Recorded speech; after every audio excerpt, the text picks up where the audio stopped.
अस्सलाम वालेकुम नाज़रीन, ग्लोबल राउंड अप सां गॾु मां आहियां तव्हांजी मेज़बान साइमा वाहब। नाज़रीन, जीअं त तव्हांखे ख़बर आहे, असां पंहिंजे प्रोग्राम जे ज़रिए मजमूई तौर ते हलंदड़ हफ़्ते जेके बि इक़्तिसादी, मुआशी या सियासी तब्दीलियूं जेके दुनिया में साम्हूं अचनि थियूं उनखे पंहिंजे प्रोग्राम में रिपोर्ट जे ज़रिए उन ते डिस्कस कंदा आहियूं। नाज़रीन, अॼोके प्रोग्राम में जेके मौज़ू शामिल हूंदा उन में सभ खां पहिरीं प्रोग्राम में ज़िक्र कंदासीं बांग्लादेश जे ज़िले किशोरगंज में ईद जी नमाज़ जी अदायगी दौरान जेको बम धमाको थियो आहे, गॾोगॾु कैफ़े में जेको धमाको थियो हो उन हवाले सां हिन वक़्त ताईं उन जी जेका जांच आहे उहा केसि ताईं पहुती आहे उन हवाले सां तव्हांखे ॿुधाईंदासीं। प्रोग्राम में ॿियो मौज़ू हूंदो अमरीका में कारे नस्ल जे माण्हुनि ख़िलाफ़ जेको एहतजाज थियो उन में जेको आहे शिदत अची चुकी आहे उन हवाले सां तव्हांखे ॿुधाईंदासीं। प्रोग्राम में टियों मौज़ू हूंदो पोलैंड जे गादी वारे हंधि वारसा में नेटो जो इजलास थियो आहे। नेटो जे इजलास में कहिड़ा अहम फ़ैसिला कया विया अफ़गानिस्तान जे हवाले सां ऐं मजमूई तौर ते जेको ख़िते में जेके तब्दीलियुनि जे हवाले सां अहम फ़ैसिला नेटो जे सरबराह इजलास में थिया आहिनि उन बाबति बि तव्हांखे ॿुधाईंदासीं। प्रोग्राम में चोथों जेको टॉपिक हूंदो उहो हूंदो अमरीकी सदर शाम जे मसइले ते रूसी सदर सां ॻाल्हि ॿोल कई आहे उन हवाले सां तव्हांखे ॿुधाईंदासीं। प्रोग्राम जे आख़िर में ज़िक्र हूंदो हिकु अहम रिपोर्ट जे हवाले सां इराक जंग में बरतानिया जे शामिल थियण वारे तॾोके वज़ीर आज़म टोनी ब्लेयर जे फ़ैसिले बाबति जांच रिपोर्ट 7 सालनि खां पोइ मंज़र आम ते आंदी वई आहे। उन रिपोर्ट बाबति बि तव्हां सां कुझु तफ़सील शेयर कंदासीं।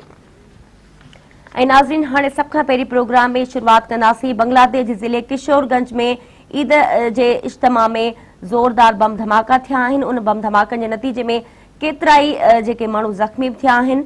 इन हवाले सां नाज़रीन, जीअं त असां पंहिंजे गुज़िरियल प्रोग्राम में डिस्कस कयो हुयोसीं त कैफ़े में जेको बम धमाका ऐं फायरिंग जा जेके वाक़िया साम्हूं अचनि पिया उनखां पोइ मजमूई तौर ते बांग्लादेश में हिकु दहशतगर्दी जे वाक़ियनि जी जेका लहर आहे उहा ॿीहर तेज़ थी चुकी आहे ऐं दहशतगर्द काफ़ी मुनज़िम नज़र अचनि था। इन ईद इज्तिमा में जेको धमाको थियो उन खां पोइ जेको घरू वज़ीर आहे बांग्लादेश जो उनजो इहो बयानु साम्हूं आयो त इन दहशतगर्दी जे वाक़े में जेका आहे बांग्लादेश जी ही हिकिड़ी शिदत पसंद तंज़ीम आहे जेका मुलविस आहे ऐं इन हवाले सां हू जांच जेका आहे उनखे अॻिते वधाइण में हिन वक़्तु काफ़ी मसरूफ़ आहिनि। पर हिन वक़्त ताईं जेका बांग्लादेश में सूरत हाल असांखे नज़र अचे पई उनमें इहा शइ वाज़े थी चुकी आहे त बांग्लादेश जी हुकूमत पारां जेके दावाऊं कयूं पे वयूं त हू शिदत पसंद तंज़ीमुनि ख़िलाफ़ भरपूर तरीक़े सां हिकिड़ो ऑपरेशन करे रहिया आहिनि। पर रिसेंटली जेके वाक़िया साम्हूं आया आहिनि उनखां पोइ बांग्लादेश जी इहा जेका सिक्योरिटी मज़बूत हुजण वारी जेका दावा आहे उहा असांखे कमज़ोर नज़र अचे पई। मजमूई सूरत हाल ते ही रिपोर्ट ॾिसंदासीं। बांग्लादेश जे ज़िले किशोरगंज में ईदगाह जे वॾे इज्तिमा वेझो बम धमाके में 2 पुलिस एहलकार मारिजी विया, जॾहिं घटि में घटि 5 माण्हू ज़ख़्मी थिया, जॾहिं हमलेआवर पिणु मारियो वियो। पुलिस मुताबिक़ ज़िले किशोरगंज में हथियारबंद गिरोह पुलिस चेक पोस्ट ते पेट्रोल बमनि सां हमलो कयो ऐं उहा चेक पोस्ट उन मैदान जे वेझो हुई जिते ईद नमाज़ जो इज्तिमा थी रहियो हो। पुलिस मुताबिक़ बम धमाकनि में 2 पुलिस एहलकारनि समेत हिकु हमलेआवर मारिजी वियो। बम धमाके वक़्तु मैदान में ईद नमाज़ अदा कई पे वई। ज़िला किशोरगंज ढाका जे गादी वारे हंध खां 100 किलोमीटर जे मुफ़ासिले ते आहे। ज़रियनि मूजिब ईद इज्तिमा में लॻभॻि 2 लख माण्हू मौजूद हुआ। किशोरगंज जे नायब पुलिस ऑफिसर तफसोल हुसैन जो चवणु हो त हमले में केतिरा ई माण्हू मुलविस हुआ, जॾहिं त इन वाक़े ते हुकूमत जो चवणो त मुल्क में थियल हमलनि में मक़ामी शिदत पसंद तंज़ीम मुलविस थी सघे थी। उन खां अॻु बांग्लादेश जे गादी वारे शहर ढाका में हथियारबंदनि हिकु कैफ़े ते हमलो कयो हो जंहिंमें 20 माण्हुनि खे यरगुमाल बणायो वियो ऐं लॻभॻि 12 कलाकनि खां पोइ फ़ौजी ऑपरेशन में 5 हमलेआवर मारिया विया हुआ, जॾहिं त यरगुमाल बणियल परॾेहिनि समेत 20 माण्हू मारिजी विया। बांग्लादेश जे घरू वज़ीर जो चवणु हो त ढाका में थियल शिदत पसंदी जे वाक़े जे हमलेआवरनि जो तालुक़ दौलत इस्लामिया सां न पर मक़ामी शिदत पसंद तंज़ीम जमियतुल मुजाहिदीन बांग्लादेश सां हो। ख़बरू इदारे AFP सां ॻाल्हाईंदे घरू वज़ीर जो चवणु हो त हमलेआवरनि जो दौलत इस्लामिया सां को तालुक़ नाहे। इन दहशतगर्दी जे वाक़े खां पोइ बांग्लादेश जी वज़ीर आज़म शेख हसीना वाजिद मुल्क में 2 ॾींहं जे सोग जो ऐलान कंदे चयो त दहशतगर्दनि खे अंजाम ताईं पहुचायो वेंदो। संदसि चवणु हो त अहिड़ी कुदी कार्रवाई को बि इंसान सिफ़त माण्हू नथो करे सघे, न ई कंहिं बि मज़हब ते यकीन रखंदड़ अहिड़ो अमल करे सघे थो। अहिड़नि अंसरनि जो मज़हब सिर्फ़ दहशतगर्दी आहे। ढाका में कैफ़े ते हमले में बांग्लादेश जे कमांडोज़ 12 कलाकनि जी मुसलसल कोशिशुनि खां पोइ 13 यरगुमालनि खे बचाए वरितो, जॾहिं त 6 हथियारबंदनि खे मारियो वियो ऐं 1 खे गिरफ़्तार कयो वियो। फ़ौतियुनि में 9 अतालवी, 7 जापानी, 1 अमेरिकी, 1 हिंदुस्तानी शामिल हुआ, जॾहिं त 1 अतालवी अञा गुम आहे। वाज़िर आहे त शरपसंदनि कैफ़े ते हमलो ईद खां कुझु ॾींहं अॻु कयो। उन वक़्तु कैफ़े में दर्जने माण्हू वेठा हुआ, जिन में ढाका जा अमीर माण्हू ऐं परॾेही बि शामिल हुआ। ढाका जो गुलशन वारो इलाइक़ो उन मुल्क जो सभ खां वधीक सिक्योरिटी वारो इलाइक़ो आहे ऐं गादी वारे शहर जो ख़ासि हिसो सम्झो वञे थो। कैफ़े जे चौधारी दर्जन सिफारत खाना ऐं आलमी ऐं मुल्की गैर सरकारी तंज़ीमुनि जो ऑफिसूं वाक़िअ आहिनि। इन इलाइक़े में सवे गैर मुल्की ऐं अमीर बांग्लादेशी रहनि था, पर हिन ताज़नि वाक़िअनि खां पोइ उहा ॻाल्हि साबित थी चुकी आहे त हाणे गुलशन जहिड़ो इलाइक़ो बि महफ़ूज़ नाहे रहियो। गुज़िरियल 4 महीननि में बांग्लादेश में 40 खां वधीक माण्हुनि खे मुबैना दहशतगर्दी जो निशानो बणायो वियो ऐं उन्हनि हमलनि में घणो करे ख़ासि माण्हुनि खे निशानो बणाए क़त्ल कयो वियो। उन्हनि माण्हुनि में आज़ाद ख़्याल ब्लॉगर, अदीब, समाजी कारकुन, तालीम जा माहिर ऐं मज़हबी अक़लियती बि शामिल हुआ। अहिड़नि हमलनि खां पोइ इहो वाज़े इम्कान आहे त मुल्क में वधंदड़ दहशतगर्दी सां न रुॻो ॿाहिरनि मुल्कनि में बांग्लादेश जी शोहरत खे नुक़सान पहुचंदो, पर मुल्क जे अंदरि अक़लियतुनि में पिणु अहसास महरूमी ऐं ख़ौफ़ जनम वठंदो। 10 साल अॻु बांग्लादेश इंतहा पसंदी ऐं दहशतगर्दी जे वकड़ में अची चुको हो, पर गुज़िरियल सालनि में मुख़्तलिफ़ हुकूमतुनि ख़ासि तौर ते अवामी लीग जी हुकूमत शरपसंदनि ख़िलाफ़ सख़्त क़दम खंया आहिनि। तंहिंखां सवाइ हुकूमत दहशतगर्दी जो मुक़ाबिलो करण लाइ ओलह जे मुल्कनि सां गॾियल क़दम खंया, पर तंहिं बावजूद बांग्लादेश में दहशतगर्दी जी कार्रवाइनि में इज़ाफ़ो ॾिसण में अची रहियो आहे। इन हवाले सां शदीद तनक़ीद खां पोइ हुकूमत गुज़िरियल कुझु अरसे में हज़ारे माण्हुनि खे गिरफ़्तार कयो, पर मुख़ालिफ़ धुर जी वॾी पार्टी बांग्लादेश नेशनलिस्ट पार्टी जो चवणु हो त हुकूमत शिदत पसंदी ख़िलाफ़ कार्रवाई जे बहाने पंहिंजे सियासी मुख़ालिफ़नि खे निशानो बणाए रही आहे। जेतोणीकि बांग्लादेश जी हुकूमत मुल्क में सिक्योरिटी मामलनि बाबति वॾियूं दावाऊं कंदी रही आहे, पर मौजूदा सूरतहाल में लॻे थो त हुकूमत अहिड़ियुनि हालतुनि खे मुंहुं ॾियण लाइ तयारु नाहे। ख़ासि तौर ते कैफ़े ते हमले मां ज़ाहिर थिए थो त मुल्क में ॻुझी ॼाण जी मटासटा ऐं सिक्योरिटी निज़ाम में तमामु वॾी कोताही ज़ाहिर थिए थी। इन सूरतहाल में जेकॾहिं हुकूमत इहो तस्लीम नथी करे त दहशतगर्दी खे मुंहुं ॾियण में संदन क़दम अणपूरा आहिनि, त इहो ख़दशो आहे त बांग्लादेश जेका मुआशी तरक्की ऐं इस्तेहकाम जे मैदान में सालनि खां जेके कामयाबियूं हासिल कयूं हुयूं से सभु ज़ाया थी सघनि थियूं। नाज़रीन, बांग्लादेश जे हवाले सां जेके मजमूई तौर ते हिन वक़्तु सूरतहाल आहे उहा काफ़ी गंभीर नज़र अचे पई। शिदत पसंद तंज़ीमूं जेके आहिनि उहे हिकु भेरो ॿीहर मुतहरिक थी चुकियूं आहिनि, पर हिते हिकिड़ी अहम ॻाल्हि जेका आहे उहा सोचण जी इहा आहे त हिन क़िस्म जे वाक़िअनि में ख़ासि तबिके जे माण्हुनि खे ख़ासि क़िस्म जे माण्हुनि खे टारगेट कयो पियो वञे, जीअं तालीमदान या जेके दानिश्वर आहिनि या जेके सिविल सोसाइटी जा माण्हू आहिनि या जेके मज़हबी जेके जंहिं तरह जो विगोड़ असांखे हिन वक़्तु बांग्लादेश में नज़र अचे पियो, इंतिहाई गंभीर वारी सूरतहाल आहे। इन सूरतहाल में बांग्लादेश जी वज़ीर आज़म हसीना वाजिद पारां ॿियनि मुल्कनि खां दहशतगर्दी खे मुंहुं ॾियण जे हवाले सां मदद तलब कई वई आहे। ईंदड़ वक़्त में ॾिसिजे त बांग्लादेश जी हुकूमत हिन सूरतहाल में जेको हिकिड़ो मुश्किल सूरतहाल में हिन वक़्तु बांग्लादेश जी हुकूमत नज़र अचे पई, कहिड़ी तरह उनखे मुंहुं ॾेई सघे थी। इन सूरतहाल में बांग्लादेश जी मुख़ालिफ़ धुर जेका नेशनल पार्टी आहे उन पारां काफ़ी असांखे मज़हमती बयान साम्हूं अचनि पिया। उन्हनि जो इहो ई चवणु आहे त बांग्लादेश जी हुकूमत जेका आहे उहा सिर्फ़ दहशतगर्दी जे हवाले सां उनखे मुंहुं ॾियण जे हवाले सां ॻाल्हि त करे थी, पर बेसिकली हू मुख़ालिफ़नि खे टारगेट करे रही आहे ऐं जेके बुनियादी क़दम खणणु घुरिजनि दहशतगर्दी खे मुंहुं ॾियण लाइ उहा हुकूमत खणण खां अञा ताईं क़ासिर आहे। ऐं नाज़रीन, हाणे ज़िक्र कंदासीं अमरीका में कारे नस्ल जे माण्हुनि ख़िलाफ़ एहतिजाज में जेका आहे शिदत अची चुकी आहे। नाज़रीन, अमरीका में कारे नस्ल जे 2 नौजवाननि जे क़त्ल खां पोइ मजमूई तौर ते अमेरिका में हिकिड़ी एहतिजाजनि में जेका उहा शिदत अची चुकी आहे। इन सूरतहाल में पुलिस एहलकारनि ते बि हमला कया विया, जंहिंजे नतीजे में जेको 5 पुलिस एहलकार बि मारिजी चुका आहिनि। पर मजमूई तौर ते अगरि अमरीका में ॾिठो वञे त हिन वक़्तु रिसेंटली जेके एहतिजाज रिकॉर्ड कराया विया आहिनि उन में अमरीकी सदर बराक ओबामा सिविल सोसाइटी जे हवाले सां बि काफ़ी मज़हमती बयान साम्हूं आया त छा हिकु भेरो ॿीहर अमरीका में नस्ल परस्ती जी जेका लहर आहे उहा जनम वठी रही आहे या इन जे पुठियां के ॿिया करण आहिनि। इन समूरी सूरतहाल ते रिपोर्ट ॾिसंदासीं। अमरीका में कारे नस्ल जे माण्हू जे मौत ख़िलाफ़ एहतिजाज दौरान फायरिंग में 5 एहलकार मारिया विया। अमरीकी शहर डैलस में कारे नस्ल जे 2 माण्हुनि जे मौत वारे वाक़े ख़िलाफ़ एहतिजाज दौरान फायरिंग में 5 पुलिस एहलकार मारिजी विया। पुलिस 3 ॼणनि खे हिरासत में वरितो, जॾहिं हिकु शकी शख़्स पाण खे गोली हणी अंत आंदो। वाक़े सबब डैलस समेत समूरे अमेरिका में सोग वारी सूरतहाल आहे। पुलिस ते उन हमले खे 9/11 खां पोइ बदतरीन हमलो करार ॾिनो वियो। अमरीकी शहर डैलस में पुलिस सतां कारे नस्ल जे 2 माण्हुनि जे मौत वारे वाक़े ख़िलाफ़ एहतिजाजी मुज़ाहिरे दौरान फायरिंग सबब 5 पुलिस एहलकार मारिया विया। 2 ॼणनि जे मौत वारे वाक़े ख़िलाफ़ डैलस शहर में मुज़ाहिरो जारी हो। एहतिजाज कंदड़ शहर जो गश्त करे रहिया हुआ त मक़ामी वक़्त मूजिब राति जो 9:15 वॻे फायरिंग शुरू थी। डैलस पुलिस जे सरबराह जो चवणु हो त 11 पुलिस एहलकारनि खे स्नाइपर्स छिती फायरिंग करे ज़ख़्मी कयो, जिन मां 5 पुलिस एहलकार फौत थी विया। हुन चयो त संदन ख़्याल में उहे शकी माण्हू 2 मुख़्तलिफ़ हंधनि ते लिकी विया हुआ। संदन मनसूबो पुलिस एहलकारनि खे घेरे में आणे ज़ख़्मी करणु हो या मारणु हो। डैलस पुलिस जे सरबराह चयो त पुलिस ऐं हमलो कंदड़नि में मुक़ाबिलो पिणु थियो। अमरीकी मीडिया मूजिब पुलिस एहलकारनि ते हमले में मुलविस 3 शकियुनि खे हिरासत में वरितो वियो, जॾहिं त हिकु शकी हमलो कंदड़ पाण खे गोली हणी अंत आंदो। पुलिस मूजिब उहो शकी शख़्स उन्हनि 4 हमलो कंदड़नि में शामिल हो जिन पुलिस ते हमलो कयो हो, पर ॿिया 3 हिन वक़्तु पुलिस जी हिरासत में आहिनि। अमरीकी रियासत मिनेसोटा में अरबा ॾींहुं कारे नस्ल जे फ्लैंडो कास्टल नाले शख़्स खे उन वक़्तु गोली हणी मारियो वियो जॾहिं हू गाॾी मां पंहिंजो ड्राइविंग लाइसेंस कढी रहियो हो, जॾहिं त उन वाक़िए खां हिकु ॾींहुं अॻु एल्टन नाले हिकु ॿिए कारे नस्ल जे शख़्स खे लुजियाना रियासत में गोली हणी मारियो वियो हो। कारे नस्ल जे ॿिनि ॼणनि जे मौत वारे वाक़िए ख़िलाफ़ न्यूयॉर्क, शिकागो, वॉशिंगटन ऐं ॿियनि शहरनि में बि मुज़ाहिरा कया विया।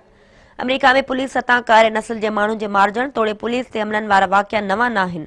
हिकु रिपोर्ट में चयो वियो आहे त रुॻो हलंदड़ साल अमरीका में पुलिस हथां मारिजी वियल कारे नस्ल जे माण्हुनि जो अंग 123 थी वियो आहे, पर पुलिस ते थियल हिन हमले खे 9/11 खां पोइ बदतरीन हमलो सम्झियो पियो वञे। 9/11 हमलनि में 72 पुलिस ऑफिसर ऐं अहलकार मारिजी विया हुआ। पोलैंड जे दौरे ते वियल अमरीकी सदर बराक ओबामा पुलिस ते हमलनि जी मज़म्मत कंदे उन खे शैतानी, किरियल ऐं तय थियल कार्रवाई करार ॾिनो। हुन चयो त पुलिस जे हमले लाइ को बि जवाज़ नथो ठहे। हमलो कंदड़नि जो एहतिसाब करे मुतासिरनि जे पोहरनि खे इंसाफ़ फराहम कयो वेंदो। सदर बराक ओबामा उन खां अॻु कारे नस्ल जे ॿिनि ॼणनि जे मौत वारे वाक़िए ते पिणु पंहिंजो रद्द अमल ज़ाहिर कंदे चयो त कानून लागू कंदड़ इदारनि खे इन तासबाणे रवैये जी पाड़ पटणु घुर्जे। हुन चयो त समूरनि अमरीकियुनि खे पुलिस हथां कारे नस्ल जे माण्हुनि जे मारिजण ते ॻणती हुजणु घुर्जे। बराक ओबामा चयो त अमरीका खे उहो चवणु घुर्जे त हू उन खां घणो बहितर आहिनि ऐं मुल्क जी अहमियत नस्ल खां अॻिते आहे। जेतोणीकि अमरीकी सदर ऐं सिविल सोसाइटी पुलिस जे हमलनि जी मज़म्मत कई, पर उन सां गॾु उहो बि बहस शुरू थी वियो आहे त छा वाकई अमरीका में नस्ल परस्ती भेरो ॿीहर जनम वठी रही आहे या ही सभु कुझु माण्हुनि जी ख़राब ज़हनियत जी अलामत आहे। ॾिसजे त इन्हनि वाक़िअनि जी जांच किथे थी दंग करे। नाज़रीन, अमरीका जे हवाले सां रिपोर्ट तव्हां ॾिठी। मजमूई तौर ते अमरीका में जेके नस्ल परस्ती जा वाक़िआ आहिनि वक़्तु जेके हिकु भेरो ॿीहर जनम वठी रहिया आहिनि ऐं उन्हनि वाक़िअनि में तेज़ी अचणु लॻी आहे। इन सूरतहाल में अमरीकी सदर पारां जेको बयानु साम्हूं आयो आहे त हीउ जेको मुल्क आहे उहो नस्लनि खां अॻिते आहे ऐं इन जी अहमियत जेका आहे उहा इन नस्लनि खां वधीक आहे। तंहिंजे करे सभिनी अमेरिकन्स खे इन वाक़िअनि ते परेशान थियणु घुर्जे ऐं इन जे हल लाइ जेको आहे समूरनि तबक़नि खे ऐं समूरनि शोबनि जे माण्हुनि खे इन सूरतहाल में किरदार अदा करणु घुर्जे। नाज़रीन, प्रोग्राम में वधीक रिपोर्ट्स बि शामिल कंदासीं, पर हिते वक़्तु आहे मुख़्तसिर ब्रेक जो। असां सां गॾु रहिजो।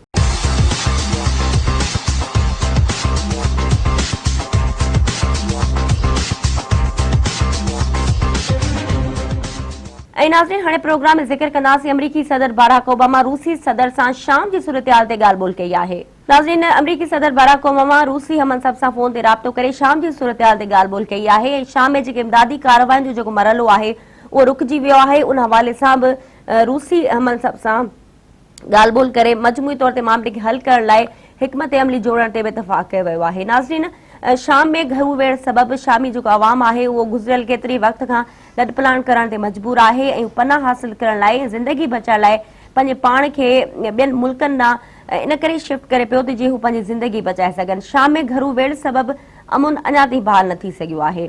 इन समूरी सूरतहाल ते ॾिसंदासीं ही रिपोर्ट। अमरीकी सदर बराक ओबामा शाम में हलंदड़ घरू वेहण जे मसइले जे हल लाइ रूसी सदर व्लादिमीर पुतिन सां ॻाल्हि ॿोल कई। अमरीकी सदर सियासी तब्दीली जे अमल खे वधीक तेज़ करण ऐं मसइले जे हल समेत शामी अवाम ते इमदाद जी फराहमी खे यकीनी बणाइण जी ज़रूरत ते ज़ोर ॾिनो। अमरीकी सदर रूसी सदर सां शाम समेत ॿियनि आलमी मामलनि ते पिणु ख़यालनि जी ॾे वठि कई। व्हाइट हाउस मुताबिक़ टेलीफोनिक राब्ते दौरान ॿिन्ही सरबराहनि दाइश ऐं अल नसरा फ्रंट जहिड़नि शिदत पसंद गिरोहनि खे शिकस्त ॾियण बाबति अज़म जो इज़हार कयो। ॿिन्ही सरबराहनि शाम में ॿिन्ही मुल्कनि जी फ़ौज विच में राब्तनि खे वधाइण ते पिणु इतफ़ाक़ कयो। अमरीकी सदर यूक्रेन जे मसइले ते पिणु ॻाल्हि ॿोल कई। सदर ओबामा रूसी हममनसब ते ज़ोर भरियो ओभर यूक्रेन में झेड़े खे ख़तमु करण बाबति क़दम खणे। गॾोगॾु मसइले जे हल बाबति थियल मुआदे ते मुकमल अमल दरामद जी अहमियत खे पिणु उजागर कयो। ॿिन्ही सरबराहनि शाम में अमुन जी बहाली लाइ कोशिशूं वधीक तेज़ करण ते इतफ़ाक़ कयो। शाम में हलंदड़ घरू वेहण सबबि मुस्तक़िल जंगबंदी न थी सघी आहे। अमरीका ऐं रूस जी कोशिशुनि सबबि कुझु वक़्त जी माठार खां पोइ बशर अल असद ख़िलाफ़ धुरियुनि जी फ़ौजुनि सां चकरियूं थींदियूं रहनि थियूं, जंहिं सबबि अवाम जी ज़िंदगी सख़्त मुतासिर आहे। इन सूरतहाल में मुतासिर थियल इलाइक़नि में अवाम ताईं इमदाद जी पहुच जी बहाली जो कम बि मुतासिर थींदो रहियो आहे। शाम में गुज़िरियल 5 सालनि खां घरू वेहण में शामी पनाहगीर मुख़्तलिफ़ मुल्कनि में ज़िंदगी बचाइण लाइ पनाह हासिल कंदा रहनि था। शामी पनाहगीरनि तुर्की, यूरोप समेत अमरीका में पनाह हासिल करण लाइ पंहिंजा अजा छॾण ते मजबूर थिया। इन सूरतहाल में शामी पनाहगीरनि जी अमरीका आमद जो सिलसिलो पिणु जारी आहे। इंतज़ामिया पारां मुक़ररु कयल हदफ़ पूरो करण लाइ ज़रूरी आहे त अमरीका 3 महीननि दौरान 4814 शामी पनाहगीरनि खे आबाद करे। अमरीका में जून जे महीने में ईंदड़ शामी पनाहगीरनि जी तादाद मई महीने जे मुक़ाबले में ॿीणी थी चुकी आहे। शामी पनाहगीरनि जे अमरीका में अचण खां पोइ उहा शइ ज़ाहिर थिए थी त सदर ओबामा पारां हलंदड़ माली साल जे आख़िर खां अॻु अमरीका में 10,000 शामी पनाहगीर आबाद करण जे मुक़रर हदफ़ खे पूरो करणु मुमकिन थी सघंदो, जंहिंजो मुदो 30 सेप्टेम्बर ते ख़त्म थींदो। अमरीकी पड़ी वज़ारत जे रिफ्यूजी प्रोसेसिंग सेंटर जी रिपोर्ट मुताबिक़ गुज़िरियल महीने 2381 शामी पनाहगीर अमरीका पहुता। उहे पनाहगीर अमरीका जी 38 रियासतुनि में आबाद थिया, जिन मां मिशिगन में 570, कैलिफोर्निया में 500, एरिज़ोना में 338, इलिनॉय में 343, पेंसिल्वानिया में 340 ऐं टेक्सास में 301 आबाद थिया। इंतज़ामिया पारां मुक़ररु कयल हदफ़ खे पूरो करण लाइ इहो ज़रूरी आहे त अमरीका ईंदड़ 3 महीननि दौरान 4814 शामी पनाहगीरनि खे आबाद करे। काउंसिल ऑफ फॉरेन रिलेशंस मुताबिक़ 2011 में शामी घरू वेड़ जे शुरू थियण खां पोइ 41 लख शामियुनि खे पंहिंजो मुल्क छॾणो पियो। इन मां वधीक पनाहगीरनि उर्दन, लिबनान ऐं तुर्की जे मुल्कनि में पनाह हासिल कई। शाम जी घरू वेड़ सबबि यूरोप खे पनाहगीरनि जे बहरान खे मुंहुं ॾियणो पियो, जिते 2015 में लॻभॻि 10 लख पनाहगीरनि जी आमद जो सिलसिलो शुरू थियो। नाज़रीन, रिपोर्ट तव्हां ॾिठी। समूरी सूरतहाल में अमरीकी सदर पारां रूसी मनसब सां जेका ॻाल्हि ॿोल कई वई आहे, उन में इहा शइ वाज़े थिए थी त शाम में जेको अमुन आहे उहो रूस ऐं अमरीका जी मुदाख़लत खां पोइ बि अञा ताईं शाम जो मसइलो हल न थी सघियो आहे। इन सूरतहाल में आलमी ताक़तुनि पारां मुदाख़लत बावजूदि शाम जो मसइलो हल न थी सघियो आहे।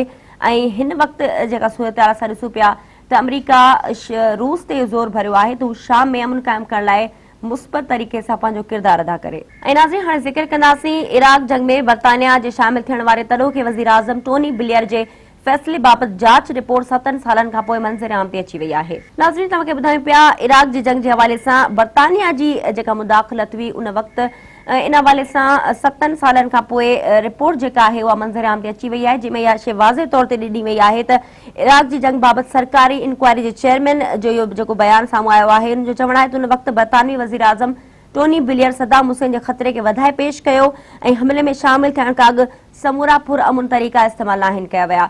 नाज़रीन, इन रिपोर्ट जे अचण खां पोइ बर्तानिया जी जेका अवाम आहे उहा सरापा एहतिजाज बणियल आहे ऐं इन सूरतहाल में अॻूणे वज़ीर आज़म खे जेको आहे उहो काफ़ी उन जे जंगी ॾोही करार ॾियण जा बि मुतालबा साम्हूं अचनि पिया। इन हवाले सां ही रिपोर्ट ॾिसंदासीं।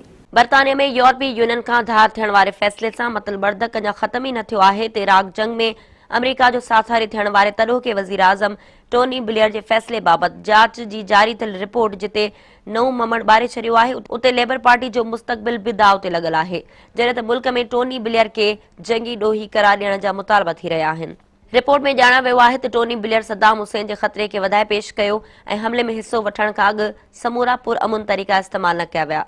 टोनी ब्लेयर जो चवणु आहे त सद्दाम हुसैन खे इक़्तिदार खां धार करण सबबि लिबिया जो एटमी प्रोग्राम ख़त्म करण ऐं डॉक्टर अब्दुल कदीर ख़ान जो नेटवर्क बंदि करण में मदद मिली।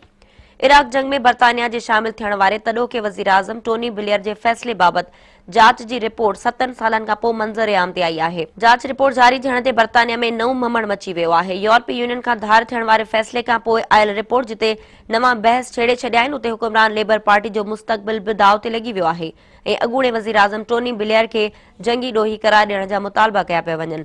इराक जी जंग बाबति सरकारी इंक्वायरी जे चेयरमैन सर जॉन चिल्क्यूट जो चवणु आहे त उन वक़्तु बर्तानवी वज़ीर आज़म टोनी ब्लेयर सद्दाम हुसैन जे ख़तरे खे वधाए पेश कयो ऐं हमले में शामिल थियण खां अॻु समूरा पुरअमुन तरीक़ा इस्तेमालु न कया विया। 7 सालनि खां पोइ मुकमल थियल 26 लख लफ़्ज़नि ते ॿधल उन रिपोर्ट जे चेयरमैन चयो त तॾोके इराक़ी सदर सद्दाम हुसैन खां बर्तानिया खे को बि फौरी ख़तरो आॾो न हो। हुन चयो त इराक में फ़ौजी कार्रवाई खां अॻु उते क़यादत जी तब्दीली सबबि पैदा थींदड़ सूरतहाल खे मुंहुं ॾियण जी रिथाबंदी मुकमल तौर ते नाक़िस हुई। सर जॉन चिल्कुट चयो त इराक जी वॾे पैमाने ते तबाही आणींदड़ हथियारनि सबबि जिन ख़तरनि खे संजीदगी सां पेश कयो वियो उहे साबित न कया विया ऐं वाज़े ख़तरनि बावजूदि हमले जे नतीजनि खे नज़रअंदाज़ कयो वियो, जॾहिं त हुकूमत पंहिंजा मक़सद हासिल करण में नाकाम वई। इराक जंग बाबति जांच दौरान केतिरनि ई माण्हुनि जा बयान कलमबंद कया विया ऐं अॻूणे वज़ीर आज़म टोनी ब्लेयर खे 2 भेरा घुरायो वियो। सर जॉन चिल्कुट जी रिपोर्ट बाद अॻूणो वज़ीर आज़म टोनी ब्लेयर इल्ज़ामनि हेठि अची वियो आहे। रिपोर्ट बाद अवाम रोडनि ते निकिरी आयो ऐं टोनी ब्लेयर खे जंगी ॾोही करार ॾियण जो मुतालबो कयो। टोनी ब्लेयर रिपोर्ट ते पंहिंजे रद्दअमल में चयो त सद्दाम हुसैन खे इक़्तिदार खां धार करण सबबि लिबिया जो एटमी प्रोग्राम ख़त्म करण ऐं डॉक्टर अब्दुल कदीर ख़ान जो नेटवर्क बंदि करण में मदद मिली। हुन पंहिंजी डिघी तक़रीर में चयो त इराक ते हमलो संदसि 10 सालनि जे दौर जो सख़्त तरीन ऐं अज़ियत ॾींदड़ फ़ैसिलो हो। टोनी ब्लेयर चयो त हू को ॿियो बहानो करण खां सवाइ उन फ़ैसिले जी समूरी ज़िम्मेवारी क़बूले थो। संदसि चवणो तूं अवाम जे ॾुख खे सम्झे थो, पर सद्दाम हुसैन ख़िलाफ़ फ़ौजी कार्रवाई वारो फ़ैसिलो मुल्क जे बहितरीन मफ़ाद में हो। टोनी ब्लेयर तस्लीम कयो त इराक में क़यादत जी तब्दीली बाद रिथाबंदी वारे मामले ते चिल्क्यूट रिपोर्ट में सही तनक़ीद कई हुई ऐं हू पंहिंजी ग़लतियुनि जी समूरी ज़िम्मेवारी खणे थो। रिपोर्ट में चयो वियो आहे त इंक्वायरी जो मक़सद उहो आहे त जीअं अॻिते अहिड़ा फ़ैसिला अबराहिब न कया वञनि। ॾिसणो आहे त हिन रिपोर्ट जे जारी थियण खां पोइ बर्तानिया जो अवाम उन खे कीअं थो ॾिसे ऐं रिपोर्ट खे नज़र में रखी कहिड़ो फ़ैसिलो करे थो। नाज़रीन, रिपोर्ट तव्हां ॾिठी। टोनी ब्लेयर इन रिपोर्ट में इहो तस्लीम कयो आहे त इराक में क़यादत जी तब्दीली बाद रिथाबंदी वारे मामले ते रिपोर्ट में जेका इहा शइ सही तरीक़े सां तनक़ीद कई वई आहे त हू पंहिंजी ग़लतियुनि खे मञे थो ऐं समूरनि ग़लतियुनि जी ज़िमेवारी हू खणे थो। इन सूरत में ॾिसिजे त इन रिपोर्ट जो जारी थियण खां पोइ बर्तानिया जो अवाम उनखे कीअं थो ॾिसे। इन जे पस मंज़र में या मौजूदा जेका बर्तानिया जी सूरत आहे, जीअं यूरोपीय यूनियन खां धार थियण खां पोइ बर्तानिया ख़ुदि हिन वक़्तु जेको आहे उहो काफ़ी मसइलनि जे वर चढ़ियल आहे। इन सूरत में ही रिपोर्ट साम्हूं आई आहे। ॾिसिजे त अवाम इन रिपोर्ट खे कीअं ॾिसे थो ऐं मुस्तक़बिल में इन जा कहिड़ा असर साम्हूं अचनि था। नाज़रीन, प्रोग्राम रिपोर्ट्स तव्हां ॾिठियूं। इन ते प्रोग्राम जो वक़्तु पंहिंजी पुॼाणी ते पहुचे थो। ईंदड़ हफ़्ते नवनि मौज़ूअनि सां गॾु हाज़िर थींदासीं। तेसीं ताईं पंहिंजी मेज़बान साइमा वाहब खे ॾींदा इजाज़त। अल्लाह हाफ़िज़।